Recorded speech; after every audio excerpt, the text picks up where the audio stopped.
There's a moment that shows up for everyone on the journey of personal development, and it's the one that decides almost everything. It's the day you break, the day you miss, the day you slip and suddenly feel out of alignment with the person you are trying to become. Those moments will happen countless times.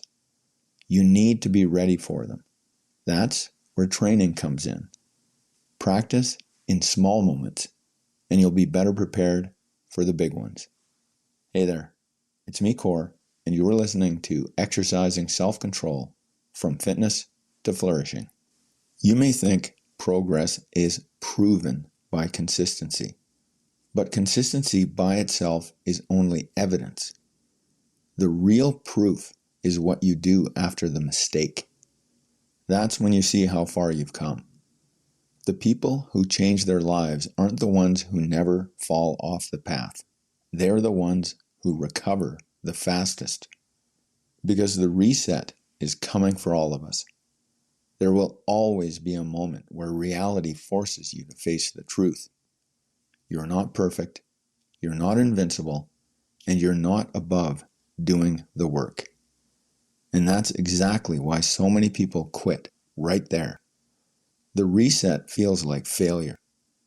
It feels like starting over means the previous effort didn't count.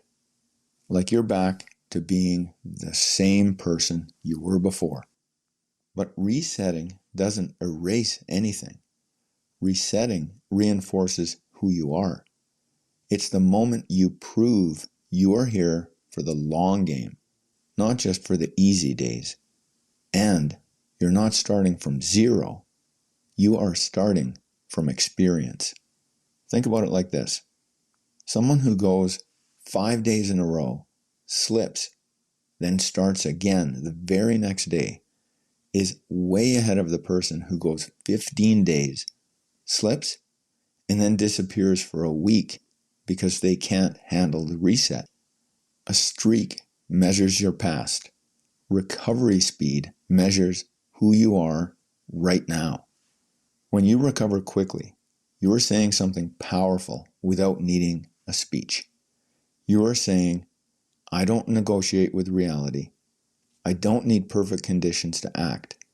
I don't collapse just because I feel uncomfortable or the story in my head gets loud. That's a different level of discipline, and it changes everything. Recovering quickly is also a form of conditioning. You are training yourself to treat mistakes as signals, not final answers. Slow recovery trains the opposite.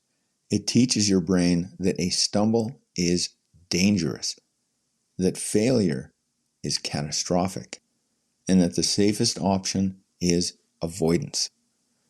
This is why people fall off the path for one day and then stay off for weeks. The good news is recovery speed is a trainable response. If you've never trained for it, don't be surprised if you're not good at it yet. A reset isn't an inborn trait. It's a skill. The reset moment has 3 parts. First, recognition. You see the slip without dramatizing it. Second, reorientation. You return to the standard without negotiation. And third, re-entry. You take the next action immediately. No big production, no shame spiral, no, I'll start again on Monday. You just start again, now, or as soon as you can. The next moment that's available to you, you take it. This is also why systems that include a minimum standard work so well. In the ACT Score Challenge system I designed, the point isn't to pretend failure can't happen. Life happens. The point is to keep your hand on the rope. A minimum standard, even something as small as 2 minutes, keeps you on the path when the day goes sideways. And if you miss even that minimum standard, you get to practice the skill that actually matters, resetting the very next day. By training the reset in low-stakes moments, you build the ability to execute when the stakes are high. For those who don't reset quickly, it's usually not because of one single flaw. It could be shame, it could be perfectionism, it could be self-doubt, it could be the story they tell themselves about what the slip means. Sometimes it's nothing more than hesitation that quietly turns into a pattern. But the specific reason isn't the main issue. The mechanism is almost always the same. A pause that turns into avoidance. That's the danger zone. Not the mistake itself, but what you do after it. People get stuck because they think they need to feel ready before they return, or they think they need to fully understand why they fell off before they can restart. But you don't need to feel good to get back on the path, and you don't need a perfect explanation to take the next step. If there is a pattern to your mistakes, you can learn that over time. But the people who grow are the ones who stop negotiating with the reason and return anyway. You can learn the why while you're moving. You don't need to sit in the dirt and analyze the fall before you stand back up. The reset itself matters more than the reason you fell. Train the reset, and you put yourself in a position to understand everything else from a stronger place without losing weeks to avoidance.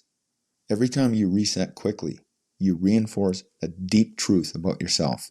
I am someone who returns to the path. That's it. I return. That identity is resilient. It survives stress, chaos, setbacks, and real life. So if you've fallen off the path you are determined to stay on, good. You're in the most important moment of the entire journey. This is where the work counts most. This is where identity gets shaped. Don't wait for the perfect day. Don't wait for motivation.